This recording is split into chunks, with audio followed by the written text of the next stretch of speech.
Asuransi masih bersama dengan Bro Antony Japari. Tadi beliau menyampaikan ada pelayanan klaim yang cepat, ada yang lambat ya. Nah, sekarang saya ingin memberikan minta masukan-masukan dari Bro Antony terkait dengan kita punya industri. Apa yang mesti diperbaiki? Apa yang mesti kita koreksi supaya kita bisa menjadi lebih dipercaya, terutama dengan kasus-kasus Jiwasraya, dengan kasus Awana Arta dan lain-lain. Sekarang ketika kepercayaan masyarakat Indonesia drop shot. Nah, apa yang perlu kita lakukan? Silakan. Pastinya pengelolaan perusahaan dengan jauh lebih baik ya. Ya, itu yang penting sekali. Good governance kita yang kita perlu tingkatkan. Itu sangat utama ya. Dan tentu saja pelayanan, karena mindset pelayanan ini juga menurut saya sih masih agak kurang gitu. Kurang, ya. Jualnya cepat, jago gitu ya. Tapi waktu ada klaim, waduh, dilama-lamain gitu. Jadi pelayanannya itu tuh pelayanan klaimnya. Itu bisa terjadi ya. Memang terjadi juga. Makanya saya bilang ada yang cepat dan yang lambat. Apakah lambat ini karena saya nggak tahu apa karena kesalahan saya sebagai konsumen gitu kasih dokumen yang lama. Tapi menurut saya sih enggak ya. Tapi tetap aja ada proses yang lebih lama dari yang seharusnya sih. Ya. Tapi untungnya bagi saya sih semua klaim masih tetap dibayar gitu ya. Karena orang asuransi. mungkin karena itu juga salah satunya ya. Jadi maksudnya ini standar pelayanan sebagai mindset ya, culture di perusahaan asuransi itu harus dibuat standar yang sangat tinggi gitu. Oke, karena ada perusahaan ada asuransi yang standarnya mungkin rendah untuk pelayanannya, ada yang memang sudah tinggi ya, sehingga yang lambat tadi adalah yang standarnya mungkin masih rendah gitu. Ya, jadi itu. Apalagi yang perlu ditingkat. Jadi standar pelayanan klaim harus lebih cepat ya. Jangan gampang masuk susah keluar. Mestinya susah masuk, gampang keluar. Kenapa? Karena tidak semua orang bisa beli asuransi. Ya, betul ya. Jadi gampang susah masuk. Seleksinya harus ketat juga. Betul. Susah masuk, tapi kalau jadi klaim langsung keluar kan gitu. Betul. Gampang. Begitu poinnya. Apalagi yang perlu diperbaiki?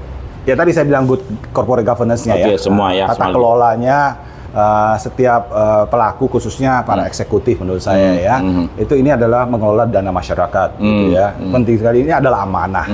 Jadi ya dia harus melakukan dengan ya sepenuh hati, bertanggung jawab terhadap dirinya dan terhadap masyarakat Tuhan juga gitu. Pak ya. Nah, sekarang terkait dengan tadi tingkat kepercayaan masyarakat luas Indonesia yang sangat drop shot ya, mengalami penurunan. Apa yang harus kita lakukan kepada masyarakat supaya mereka bisa percaya kembali? Dengan aksi nyata ya. Dengan aksi nyata. Ya, aksi nyata artinya klaim-klaim yang eligible, tentu saja karena saya sebagai pelaku pelaku asuransi juga ada juga klaim yang tidak eligible ya, dan kita harus tolak karena memang nggak eligible. Kalau kita bayar semua kan ya perusahaan akan rugi, shareholder akan rugi gitu kan. Ya, disitulah seleksi terjadi gitu kan ya, prosesnya di sana. Nah tapi aksi nyatanya adalah jika memang ada hak-hak masyarakat yang hak-hak pemegang polis dalam hal ini bayar, memang itu adalah haknya, kita sudah sure bahwa secara keilmuan asuransi bahwa ini adalah memang haknya dia, harus bayar secepatnya gitu. Oke. Walaupun mungkin ada beberapa hal-hal yang tidak major, katakan bisa terlambat sedikit, tapi memang itu mungkin standar pelayanan aja sih. Kalau masalah lambat cepat hanya masalah pelayanan. Jadi intinya sepanjang nasabah memang betul-betul bisa membuktikan mereka mengalami kerugian dan itu ada faktanya, cuman masalah administrasi saja yang itu mestinya sih di waive kan gitu ya. Betul ya? Ya, apalagi dengan teknologi sekarang ya. Bisa ketahuan gitu. Betul. Kenapa harus menunggu bukti fisik gitu betul. Bukti elektronik. Sepanjang memang betul-betul atmos good fit-nya nasabah ada dan memang dia betul-betul menderita untuk hal yang sederhana, mestinya sih dia kan lagi kesulitan ya. Betul. Apalagi misalnya asuransi jiwa gitu.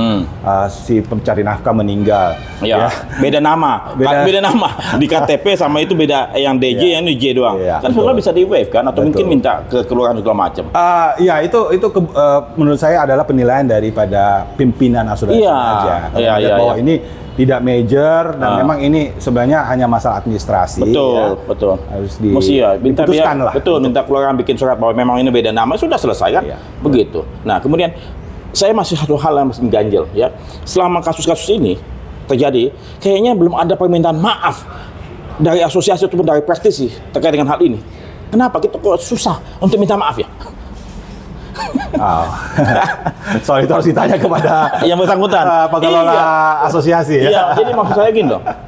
Selain ada bukti nyata, tapi kan mesti ada permintaan maaf, memang yang terjadi. Dan kami akan coba perbaiki. Kan itu statement yang perlu. Ya, ini enggak, mohon maaf sekali lagi. Kita tuh takut ataupun gengsi untuk mengatakan maaf masyarakat luas. Ini memang terjadi kesalahan kami dan kami akan perbaiki 1, 2, 3, 4 dengan bukti nyata. Itu statement itu. Tapi selama ini tidak pernah saya dengar. Menurut Bro gimana? Apakah memang itu kita memang apa ya, gengsi untuk minta maaf atau gimana? Saya susah juga untuk menjudge ya, karena saya sekarang sudah juga bukan di sebagai pengurus juga ya. Jadi mungkin itu yang lebih tepat ditanya kepada para ketua asosiasi. Iya. Jadi saya pikir sih Mas Indonesia, saya pikir pemaaf ya. Ya, Indonesia pemaaf ya. Sepanjang memang kita admitted ini salah. Saya mengakui, kami mengakui, dan kami akan perbaiki. Komitmen, kan begitu. Sebagai suatu start awal kan, betul. Begitu. Bukan cuma hanya malah menyalahkan orang lain.